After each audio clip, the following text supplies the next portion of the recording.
Hello. तो कैसे हैं आप लोग? बीपीएससी डे 4 का आज का ये सेशन है। आज बहुत ही एक इम्पोर्टेंट टॉपिक है पटना कलम का। ये जो क्वेश्चन है ये बहुत ही ज़्यादा फेवरेट है कमीशन का, तो इसीलिए इसको एक बार रिव्यू कर लेते हैं। This is the Telegram channel way you can post your answers, you can find the questions, और यहाँ पे आप मेल पे हमें सेंड कर सकते हैं। This is the playlist link, please too. So let us begin.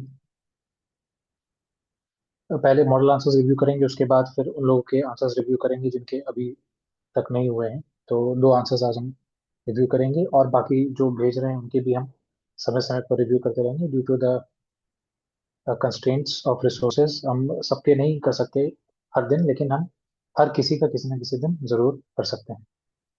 So English में देख लेते हैं मॉडल आंसर को। Examine the main features of Patna कलम पेंटिंग स्टाइल। ठीक है, पेंटिंग स्टाइल है ये।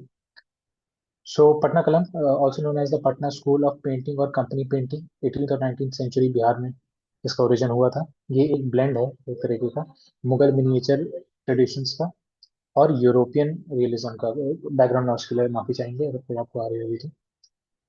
और ये एक ट्रांजिशन था कहाँ से, रॉयल आर्ट से कहाँ तक, एवरीडे लाइफ तक का। मतलब पहले जो हमारी पेंटिंग्स होती थी वो ज्यादातर राजा महाराजों के वॉर्स के इन सब की पेंटिंग्स होती थी, लेकिन Patna Kalam as a first time transition था इंडिया में, जिसमें रॉयल पेंटिंग्स को ना दिखाते हुए एवरीडे लाइफ, डेली सिनेरियोज, लोगों के जो काम काज थे, उनकी दिनचर्या, उसके बारे में ये पेंटिंग्स थी, उनको डिपिक्ट करती थी।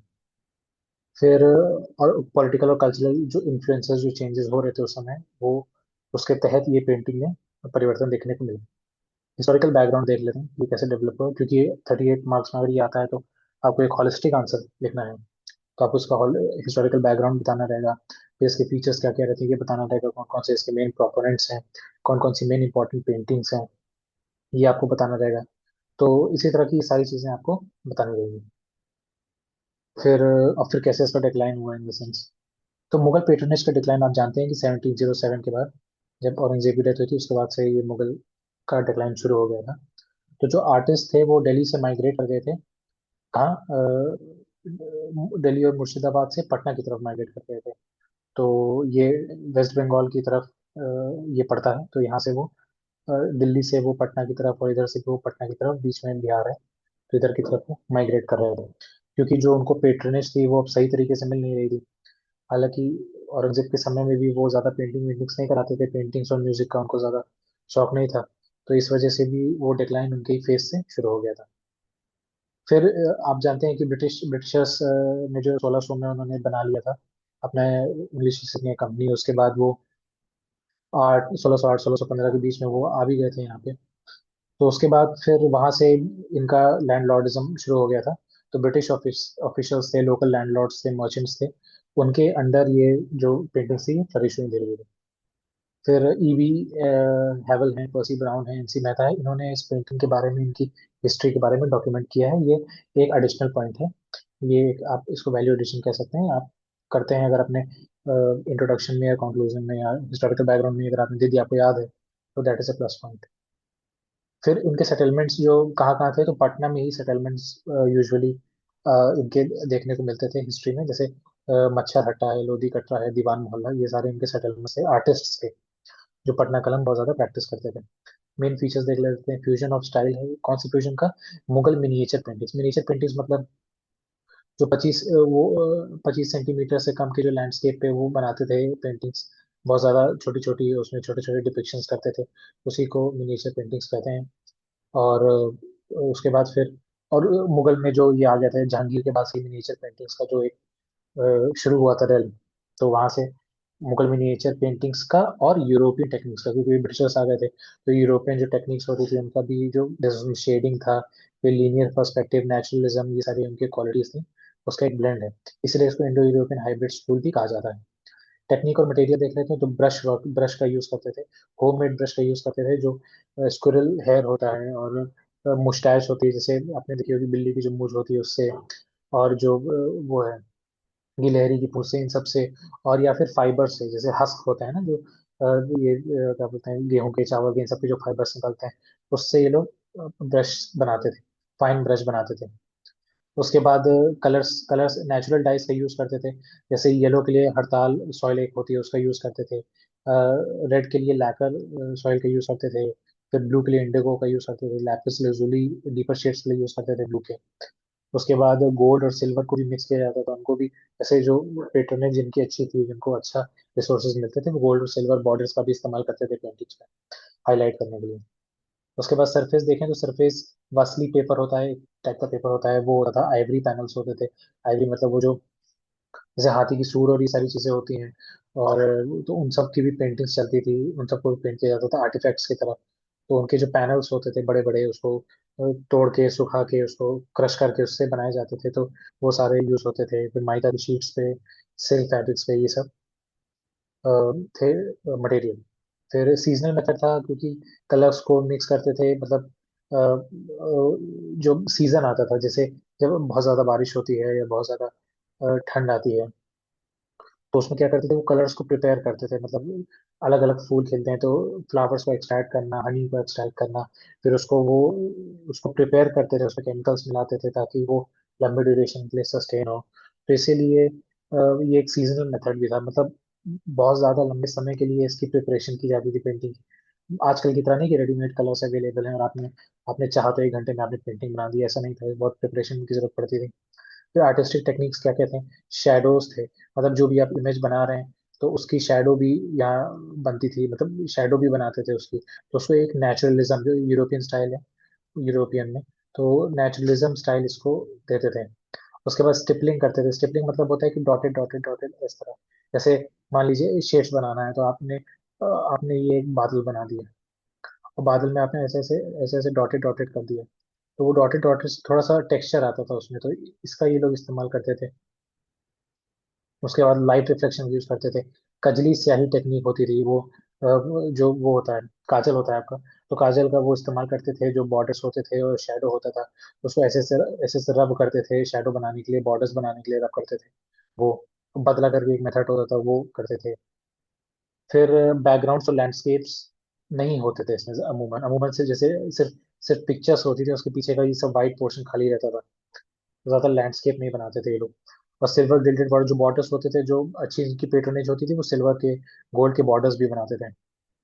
थीम्स क्या होते थे, तो थीम जैसे आपको बताया कि कोर्ट पेंटिंग्स नहीं होती थी। कॉमन पीपल और उनके लोकल ऑक्यूपेशन, जिसको फिरका कहते हैं, तो उस पर बेस्ड होती है। Fish sellers, hawkers, barbers, craftsman, weavers, potters, festivals को डिपिक्ट करते थे। डेली लाइफ को डिपिक्ट करते थे 18 19 सेंचुरी बिहार में। फिर जैसे तो होली का सेलिब्रेशन हो गया, वेडिंग सीन्स हो गई, काइट फ्लाइंग, मोहर्रम प्रोसेशन हो गए। फिर जो अर्बन मिडिल क्लास था, जैसे पॉटरी मेकिंग है, उसको डिपिक्ट करते थे। या फिर जो ऑक्यूपेशन है वो सारे उनको डिपिक्ट करते थे। और कंपनी एरा में जो भी होते थे उसको डिपिक्ट करते थे। फिर ह्यूमन डिपिक्शन, जैसे थिक आईब्रोज, जो आईब्रोज होती हैं वो बहुत थिक बनाते थे। और नोज होती थी वो पॉइंटेड रखते थे। और जो मुस्टैच होती थी वो प्रोमिनेंट मुस्टैच बनाते थे, इस तरह।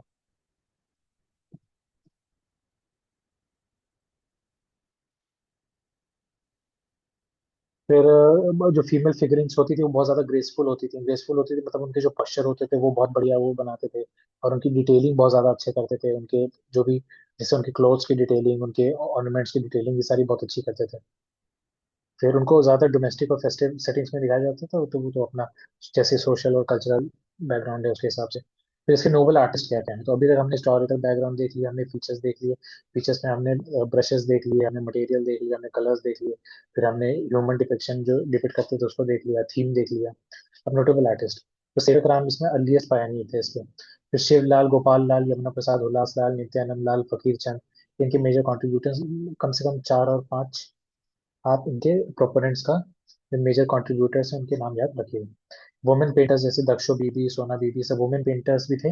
लेकिन अमूमन की मेन पेंटिंग स्टाइल थी। जैसे मधुबनी आपकी 95% वुमेन्स उसमें हैं, वो वुमेन पेंटिंग स्टाइल है। तो वैसे ये मेन पेंटिंग स्टाइल थी। ईश्वरी प्रसाद वर्मा थे, तो वो लास्ट नोन पेंटर थे इसके। पटना कॉलेज की स्थापना उन्होंने शायद 1939 में की थी। तो ये आप ध्यान में रखिएगा। फिर कुछ इंपॉर्टेंट पेंटिंग्स हैं या पटना कला कॉलेज, जैसे सेवक राम है, उन्होंने मुहर्रम का एक सीन बनाया था। ये मैरिज प्रोसेशन एट नाइट, इसका एक पेंटिंग है उनकी, ये सीन बनाया था। ये सब ब्रिटिश और म्यूजियम्स में और वहाँ पे एज अ डिस्प्ले रखी हुई है पेंटिंग्स। शिवलाल जी ने मुस्लिम वेडिंग प्रोसेशन बनाया था, रागनी तोड़ी।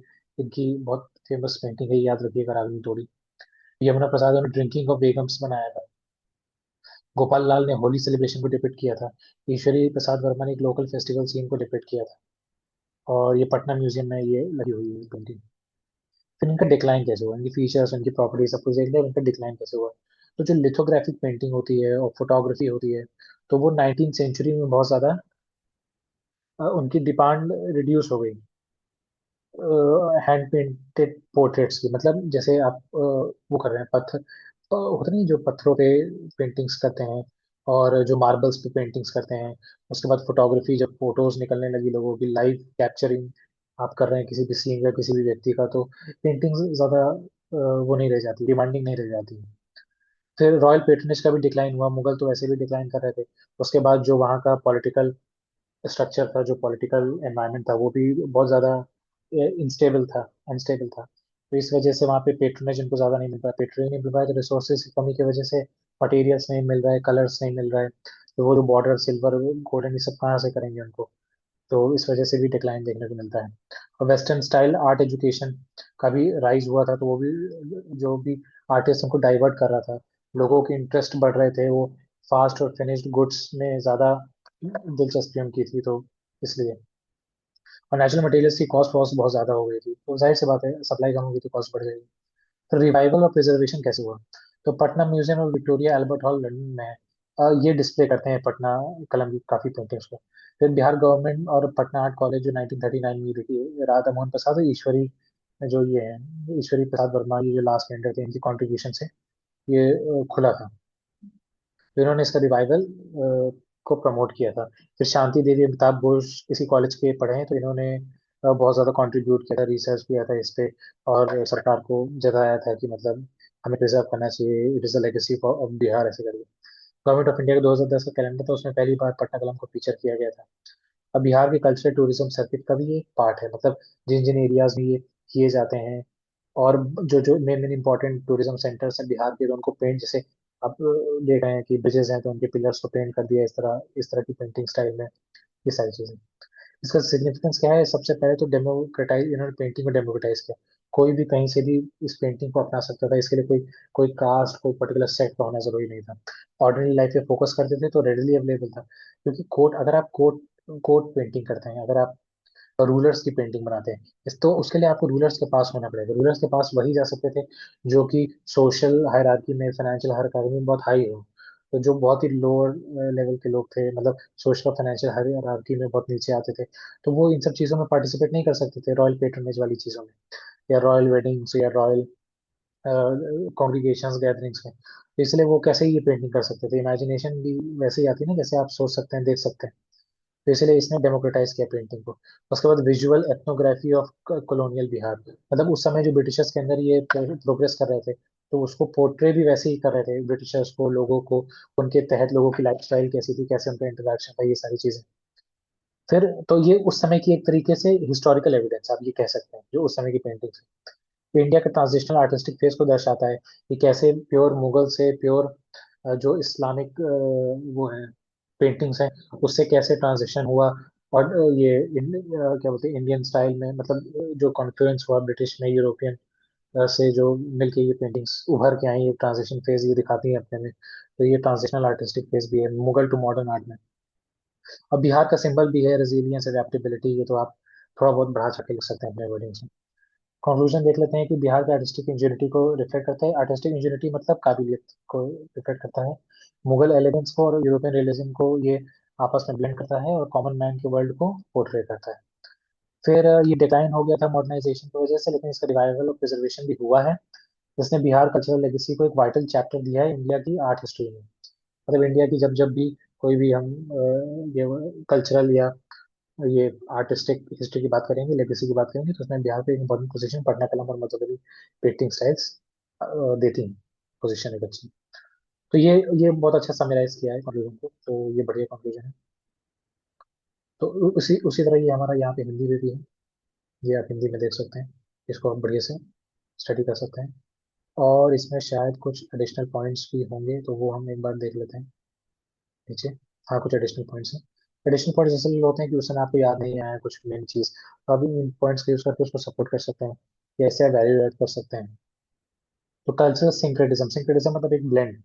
तो इंडियन, पर्शियन, पर्शियन मतलब वो मुगल वाले, इंडियन स्टाइल और यूरोपियन आर्ट ट्रेडिशंस का ब्लेंड था। डॉक्यूमेंटेशन वैल्यू मतलब विजुअल आर्काइव एक तरह का 18th और 19th सेंचुरी का, मतलब तब एक हिस्टोरिकल एविडेंस उस पीरियड का। इकोनॉमिक लिंक है, जैसे ब्रिटिश ट्रैवलर्स और सिविल ऑफिसर्स थे तो उनको ये पेंटिंग्स बेची जाती थी, तो कमर्शलाइजेशन भी हो रहा है। इसका क्या बोलते हैं, आर्ट का कमर्शलाइजेशन भी हो रहा है, इससे कमा खा भी रहे हैं यहाँ पे, सो ये भी इकोनॉमिक लिंक की तरह काम करती थी। फिर डिस्टिंक्ट आइडेंटिटी बताती थी, जैसे कंपनी कलाम ऑफ पटना भी इसको कहते हैं। उसके बाद जो लखनऊ और मुर्शिदाबाद सेंटर्स में जो कंपनी जो पेंटिंग चलती थी, तो उस पेंटिंग से ये डिस्टिंक्ट स्टाइल है। ठीक है, इसमें थोड़ा सा रियलिज्म है जो यूरोपियन स्टाइल है। उसके बाद जो आपका डेली लाइफ्स हैं जो इंडियन स्टाइल में वो पोर्ट्रे कर रहे हैं। और उसके बाद फोक नैरेटिव्स, फोक नैरेटिव्स मतलब लोक कथाएं और ये सारी चीजों को भी वो पोर्ट्रे करते थे उसमें। उसके बाद फिर करंट इनिशिएटिव्स की बात करें, तो बिहार म्यूजियम और ललित कला एकेडमी इसको प्रमोट करते हैं। उन्होंने इसके मतलब इवेंट्स शोकेस किए हैं जिसमें पटना कलम पेंटिंग्स को उन्होंने डिस्प्ले किया है। एक 10 डे वर्कशॉप हुई है पटना कलम पेंटिंग की पटना में सितंबर 2025 में। इंटैक और योर हेरिटेज से दोनों ने कोलैबोरेट किया है। 40 आर्टिस्ट ने पार्टिसिपेट किया है इसमें। तो ये एक तरह का जरिया है इसको रिवाइव करने का, पेंटिंग लोगों में अवेयरनेस फैलाने का, उसको बढ़ाने का। बिहार म्यूजियम बाइनियल 2025 मतलब हर 2 साल में एक बार जो रिलीज होता है उनकी वो रिपोर्ट रिपोर्ट होगी। तो उसने स्पेशल सेगमेंट दिया है पटना कलम को उसमें पूरे में, ये कैसे इसको रिवाइव कर रहे हैं, इसकी क्या क्या खासियत है, क्या है, कितने आर्टिस्ट हैं, बिहार सरकार ने क्या क्या किया है, इसमें कौन कौन सी पेंटिंग्स है, ये सब चीजें। अब पटना में कोई न्यू म्यूजियम का इनिशिएटिव भी लिया जा रहा है। कोई प्राइवेट म्यूजियम है प्लैनेट पटना करके जो 2025 में ओपन किया है, तो पटना पेंटिंग्स को शोकेस कर रहा है। मतलब ये सब करंट रेलेवेंस में आप बता सकते हैं कि ऐसा ऐसा है, तो आपके वैल्यू एडिशन में आपको मदद करता है। अब एक बार ये देख लेते हैं कि बहुत से ऐसे लोग होंगे जिन्होंने क्वेश्चंस लिखे हैं और इसको अटेम्प्ट किया है, हमें भेजा है। तो उनकी फाइल्स को एक बार चेक कर लेते हैं। मॉडल आंसर आप लोगों ने देख ही लिया है, ये कैसा है मॉडल आंसर। तो अब मॉडल आंसर के बेसिस पे ही हम एक बार उनकी कॉपीज को चेक कर लेते हैं। हालांकि हम ऐसा नहीं है कि सिर्फ हम कोशिश कर रहे हैं कि हम रिपीट कर करके कॉपीज को चेक करें, कभी किसी की कभी किसी की, ताकि सबका कोई ना कोई एक दो तीन आंसर्स तो इवेलुएट हो ही जाए, उनको पता चले कि हाँ, कि इसमें ये हम और चीजें बेहतर कर सकते हैं मॉडल आंसर से मिला के। और बाकी हम टैक्टिक्स और सारे हम जो प्रोसीजर है अपना आंसर लिखने का उसको हम कैसे बेहतर बना सकते हैं, ये सारी चीजें। तो एक बार हम देख लेते हैं। इसको हम सेव कर देते हैं पहले, और अब हमारा दूसरा ये फाइल खुल जाएगी। तो ये डे 4 का हमें भेजा है, इनका नाम है साक्षी। थोड़ा सा हम साक्षी जी को ये कहेंगे कि स्कैन करते समय थोड़ा सा उसके आप सेटिंग्स में चेंज कर सकते हैं, जो आपका बैकग्राउंड है उसको और थोड़ा सा हल्का कीजिए, बहुत लाइट है इसमें। लेकिन ठीक है, जितना समझ में आ रहा है उससे हम लोग कुछ अंदाजा लगाते हैं कि पंडा कलम पेंटिंग एक डिस्टिंक्टिव स्टाइल है पेंटिंग की, और जो इमर्ज हुई थी 18 19 सेंचुरी में। ठीक है, बढ़िया है इनका शुरुआत। फिर बिहार में, उसके बाद significant school of Indian miniature painting है। ठीक है, इनके जो कीवर्ड्स हैं वो ठीक इस्तेमाल किए इन्होंने अपने इंट्रोडक्शन में। देखिए, इंट्रोडक्शन 3 तरीके से लिया जाता है, या तो आप डिफाइन कीजिए, ठीक है, या तो आप उसकी इंपॉर्टेंस बताइए, या तो आप डेटा दीजिए, DID। ये 3 है। अगर आपको ये पता है कि किस चीज़ के बारे में बात कर रहे हैं, उसके आप डेफिनेशन दे सकते हैं, तो आप उसको डिफाइन कीजिए। आप इंपॉर्टेंस बता सकते हैं, जैसे इन्होंने यहाँ पे बताया है कि वो किस कब इवॉल्व हुई थी, क्या उसका सिग्निफिकेंस है, मिनिएचर पेंटिंग है, तो ये सारी कीवर्ड्स का यूज कर सकते हैं। या फिर आप उसको डिफाइन कर सकते हैं, आप उसका इंपॉर्टेंस बता सकते हैं, या तो आप डेटा दे सकते हैं। डेटा इन द सेंस किसी, आप इकोनॉमी का कोई क्वेश्चन है तो आप उसके बारे में आपसे पूछ लिया, जैसे मान लीजिए अगर क्वाड के बारे में पूछ लिया, तो क्वाड के बारे में आपने उसका डेटा दे दिया कि इतने इतने में 2007 में इसकी इसको सोचा गया था, फिर इसको बनाया गया, फिर शिंजो अबे जी ने इसकी धारणा दी थी, फिर क्वाड में 4 मेंबर्स है, इसमें मालाबार एक्सरसाइज होती है, ऐसे छोटी मोटी चीजें आपने इंट्रोडक्शन में अपने डाल दी।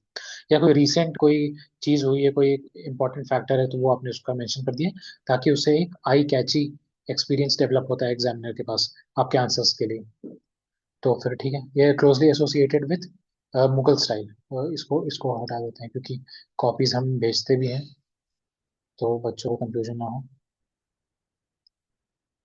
फिर मुगल स्टाइल है। इसके बाद थोड़ा सा अंडरलाइन करना जरूरी है इंपॉर्टेंट कीवर्ड्स को। तुम साक्षी जी से कहेंगे कि थोड़ा सा अंडरलाइन भी करते चलेंगे तो ठीक रहेगा। और यूनिक कैरेक्टरिस्टिक ओवर टाइम, ठीक है, ये बढ़िया है। उसके बाद जब आप अपना कोई भी आप वो बनाए, फ्लो चार्ट बनाए, कोई डायग्राम बनाए, तो उसको बॉक्स में कर दें। अगर बहुत बड़ा है तो सिर्फ 2 लाइन से काम चल जाएगा। अगर वो पूरे पेज को ले रहा है, अगर छोटा सा है तो आप उसको ऐसे पूरा बॉक्स में एनक्लोज कर सकते हैं। तो बट अब ये इन्होंने आगे दिखाया कि कैसे कैसे आंसर को इन्होंने अपने वो कैरेक्टरिस्टिक दी है। तो जैसे हिस्टोरिकल बैकग्राउंड की बात की है, फीचर्स की बात की है, आर्टिस्ट की बात की है। उसके बाद इन्होंने डिक्लाइन की बात की है, रिवाइवल की बात की है, सिग्निफिकेंस की बात की है। तो इनका स्ट्रक्चर बढ़िया है, इनका स्ट्रक्चर आंसर देखने में इनका बढ़िया लग रहा है। हिस्टोरिकल बैकग्राउंड के बारे में देखें तो it was originated during decline of the Mughal empire, ये अच्छा पॉइंट है। उसके बाद migrated from provincial courts to Patna, ये भी ठीक है। Led to of transfer of local Patna local patrons blends Mughal traditions, ये ठीक है, ये थोड़ा सा क्लियर नहीं है। तो स्कैन थोड़ा सा अच्छे से आप कर सकते हैं, लोकल सेंसिबिलिटी को प्रमोट किया, ये ठीक है। तो की फीचर्स ये यहाँ पे ये बता सकते हैं हिस्टोरिकल बैकग्राउंड, ये कहाँ सेटल हुए थे। जैसे मच्छर हट्टा, उसके बाद लोधी कटरा, दीवान मोहल्ला, ये सेटलमेंट कहाँ हुआ था इनका, तो ये बता सकते हैं।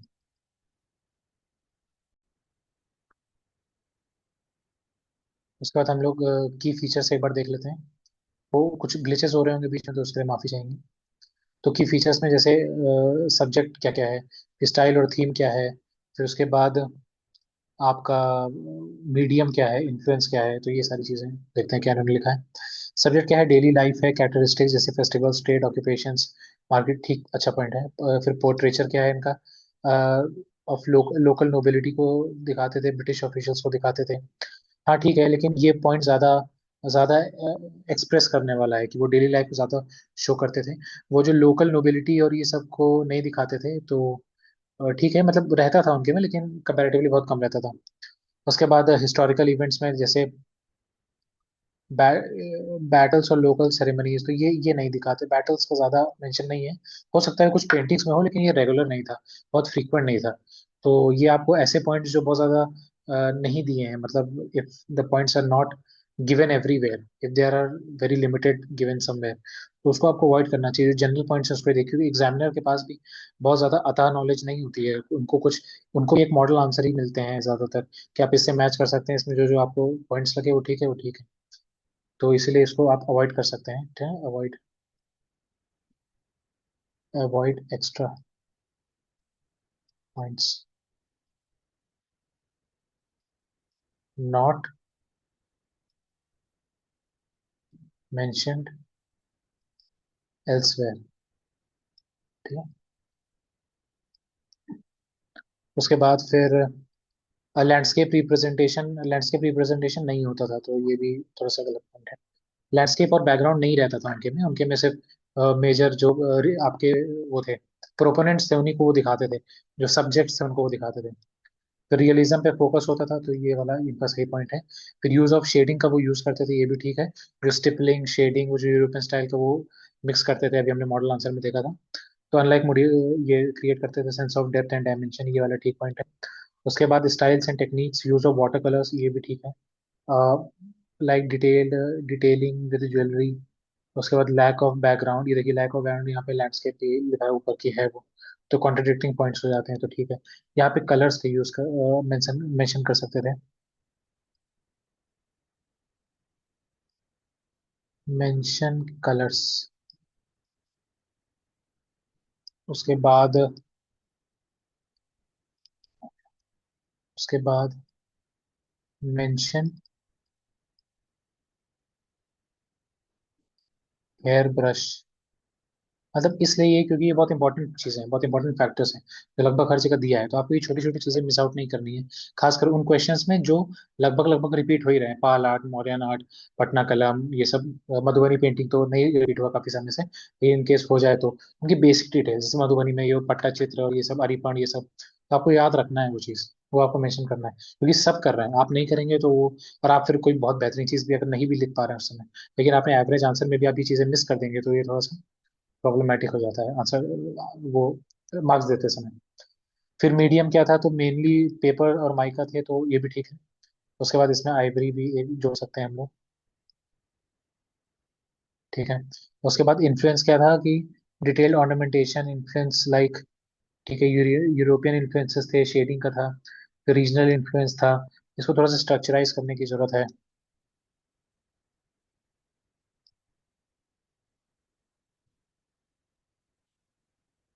Better structure could be done. उसके बाद फिर फेमस आर्टिस्ट और उनके रिलेटेड पटनाकलम पेंटिंग्स, ये वाला ये पॉइंट ठीक है। तो इसमें सेवक लाल है, उनके फाइन ब्रश वर्क है, detailed depiction of local life है। उसके बाद हुलास का मास्टर इन पोर्ट्रेचर, ये है spread of beyond work in mica popular among European, ये ठीक है। लेकिन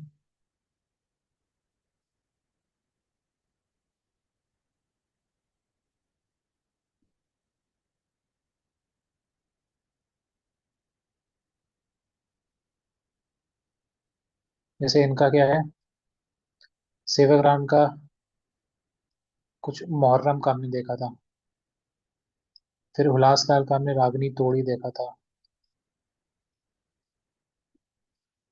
ऐसा कुछ है। तो ये आपको रिलेट कर सकते हैं कि आपको पेंटर्स देने हैं तो उनके पेंटिंग्स भी देने हैं। तो उसके बाद फिर डेक्लाइन हुआ था इंडस्ट्रियलाइजेशन की वजह से, उसके बाद फोटोग्राफी की वजह से, चैलेंजेस टू ट्रेडिशन और पेंटिंग स्टाइल है, ये ठीक पॉइंट है। फिर चेंजिंग टेस्ट की वजह से लेस फैशनेबल, ये भी ठीक है। इकोनॉमिक फैक्टर्स में economic conditions of Bihar decline कर गई थी उस समय, वो आप एजुकेशन वाले सेगमेंट में पढ़ेंगे क्यों डिक्लाइन की थी। तो उसके बाद रिवाइवल ऑफ पटना कलम पेंटिंग, ये वाला पॉइंट ठीक है। और 2010 में कैलेंडर में बिहार गवर्नमेंट ने फीचर किया था, ये भी ठीक है। एग्जीबिशन वर्कशॉप, ये भी ठीक है। फाइनेंशियल सपोर्ट फ्रॉम गवर्नमेंट, ये भी ठीक है। रिसर्च एंड डॉक्यूमेंटेशन, ये भी ठीक है। उसके बाद सिग्निफिकेंस एंड लेगेसी, सिग्निफिकेंस के artistic interest in other regional school of painting, ये भी ठीक है। Acts as a cultural heritage, ये भी ठीक है। और ट्रीटेड है हिस्टोरिकल डॉक्यूमेंटेशन, ये भी ठीक है। ये पॉइंट्स बढ़िया हैं। तो ये पॉइंट्स गुड डायमेंशंस, ये ठीक है। उसके बाद टू कंक्लूड, वैसे ये लिखने की जरूरत नहीं है लेकिन तब भी, पटना कलम painting represents a fascinating blend of Mughal sophistication, local flavour, और ये क्या है, यूनिक, ये विविड, अच्छा vivid vivid portrayal of life in Bihar during a time of cultural and political transition. तो ये पॉइंट्स ठीक है, गुड डिसेंट। तो इनको क्योंकि 38 मार्क्स का है हमारा, तो ये वैसे इनका इनका स्ट्रक्चर अच्छा था, इनके राइटिंग भी इनकी सही है, बस थोड़ा सा स्ट्रक्चराइज नहीं है, थोड़ा सा फैली जैसी है। और इनको जो भी अगर ये वो बना रहे हैं तो फ्लो चार्ट है, तो इनको फ्लो चार्ट अपना उसमें रखना है, बॉक्स में रखना है। जितने भी ये फ्लो चार्ट्स का यूज कर रहे हैं तो मतलब ये सब फ्लो चार्ट्स में ही आ जाएंगे इनके, इनको सब बॉक्स करना है। तो इनको हम क्या क्या कह सकते हैं, पहले तो बॉक्स फ्लो चार्ट्स, उसके बाद हम ये कह सकते हैं अवॉइड अनवेरिफाइड पॉइंट्स। उसके बाद बेटर स्ट्रक्चर। उसके बाद हमने क्या देखा था कि इन्होंने कुछ पॉइंट्स मिस किए हैं, तो इंक्लूड बेसिक इन्फो, जैसे ब्रश हो गया, कलर हो गया, पेंटिंग हो गए, पेंटिंग नेम्स, ठीक है। ये हो गया। राइटिंग थोड़ा सा मेरी भी गड़बड़ा रही है क्योंकि ये पेन टैप दूसरे तरह का है, ये वैसा नहीं है कि आप स्क्रीन पे लिखो, ये स्क्रीन वाला नहीं है, तो थोड़ा सा आपको रिलेट करने में दिक्कत होती है। तो इनको मार्क्स दे लेते हैं, इनको मार्क्स यहाँ जगह है। तो आउट ऑफ 38, जिस हिसाब से इनका प्रेजेंटेशन और ओवरऑल है, इनको 17.5 दे लेते हैं, क्योंकि 17.5 इज गुड स्कोर। इन्होंने काफ़ी चीज़ें कवर की हैं, कुछ चीज़ें रह गई हैं, तो वो इनके मार्क्स को 23-24 तक ले जाने में मदद करता है, और वो मैक्सिमम उतना ही मिलता ही है, उससे ज़्यादा मिलता भी नहीं है।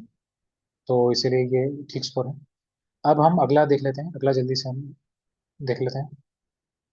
अगली कॉपी, अगली कॉपी है हमारी मनीष जी की, इसको भी सेव करते हैं।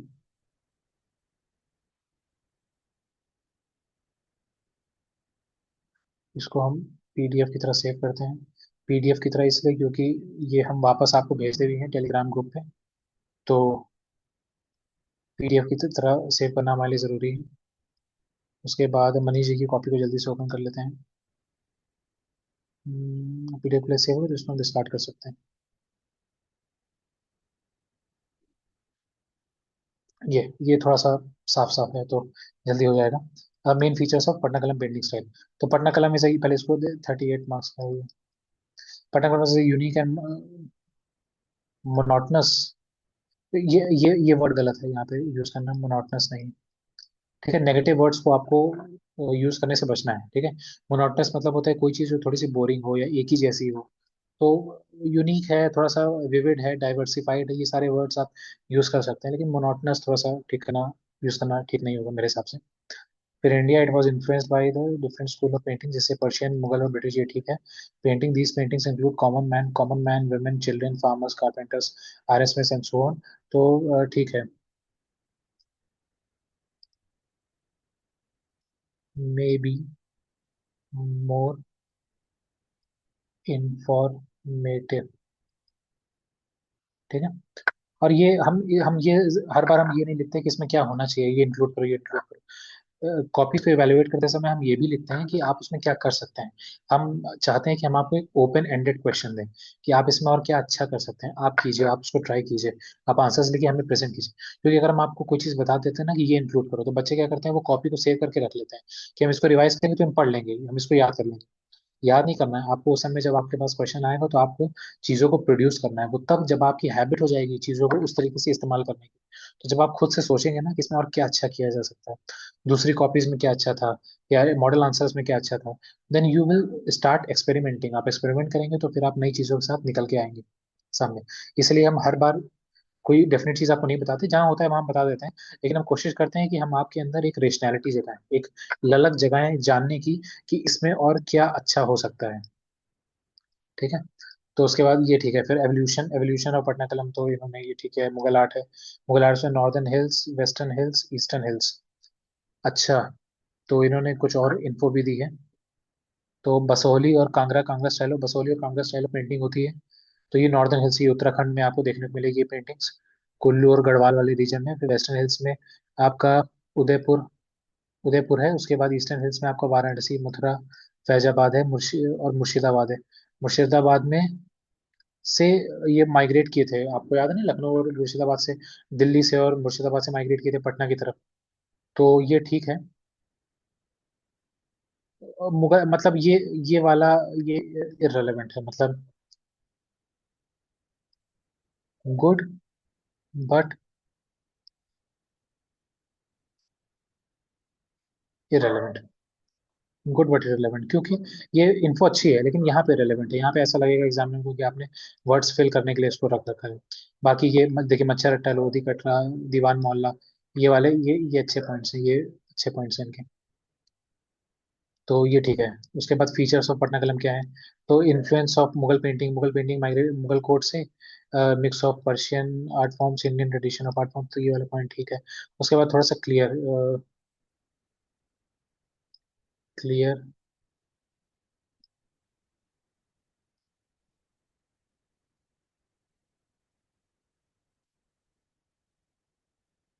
Need more clear hand writing. ठीक है, तो थोड़ा सा चाहिए ना, क्योंकि ताकि समझ में आए शब्द। ये ऐसे शब्द नहीं समझ में आएंगे ना, थोड़ा सा दिक्कत होगी। उसके बाद फिर ब्राइट कलर्स, ये अच्छा ठीक है, ये आइडेंटिकल लाइंस है। Identical lines were used mostly.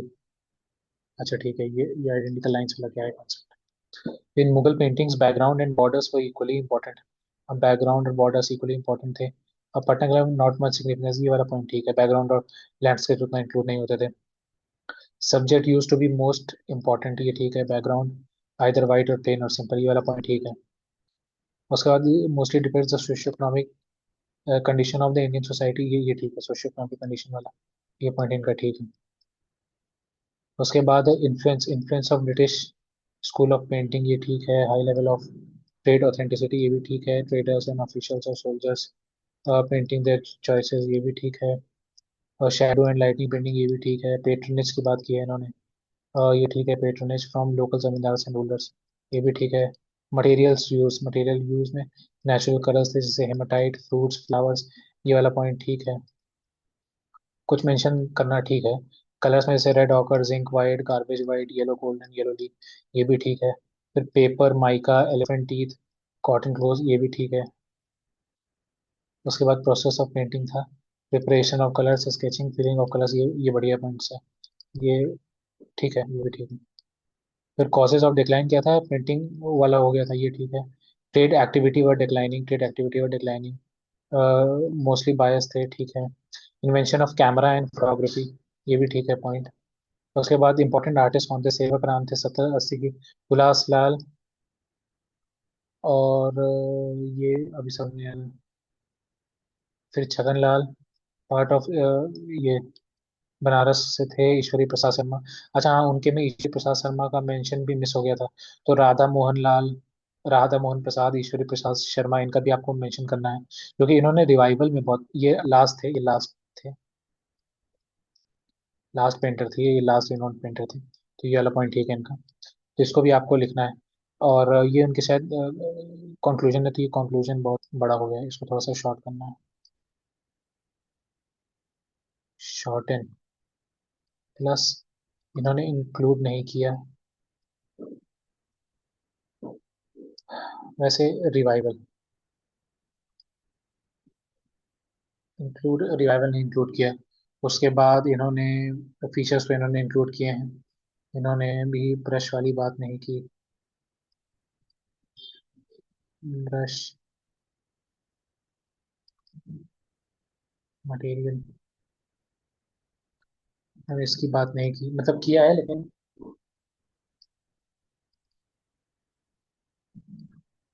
Limited है। उसके बाद फिर रिवाइवल हो गया, ब्रश मटेरियल हो गया इनका, इसको हटा देते हैं, कंफ्यूज हो जाएंगे।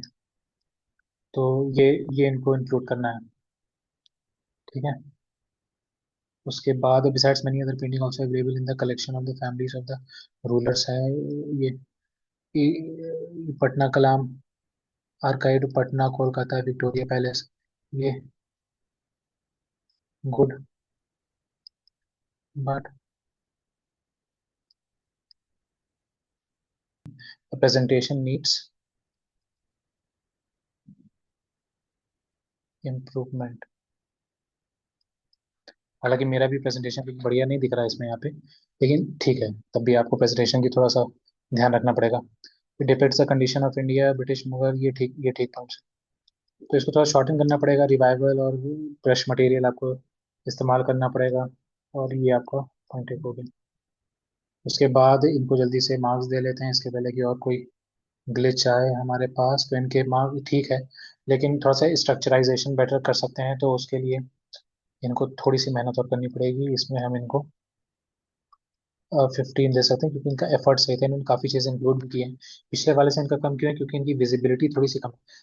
ये इनका स्कैनिंग ठीक है कॉपी की, लेकिन इनकी जो विजिबिलिटी है, लिखने का तरीका और थोड़ा सा स्ट्रक्चराइज करने का, प्रेजेंटेशन बहुत मायने रखता है, मतलब बहुत ज़्यादा मायने रखता है। तो you have to be good with that, ठीक है। और ये कुछ एक्स्ट्रा पॉइंट इन्होंने शुरू में जोड़ रखे हैं, जिसकी वजह से एग्जामिनर को ऐसा लग सकता है कि आगे पता नहीं वैलिड पॉइंट्स हैं कि नहीं, क्योंकि इन्होंने पहले ही ट्राई किया है कि कुछ एक्स्ट्रा दे दें, शायद इनके पास नॉलेज ना हो, ऐसा थिंकिंग प्रोसेस है, एवरीबडी थिंक्स लाइक दिस। तो ठीक है, ये दैट इज इट। ये बढ़िया था सेशन। उसके बाद आप अगला आंसर अटेम्प्ट कीजिए, then we'll meet in the next session.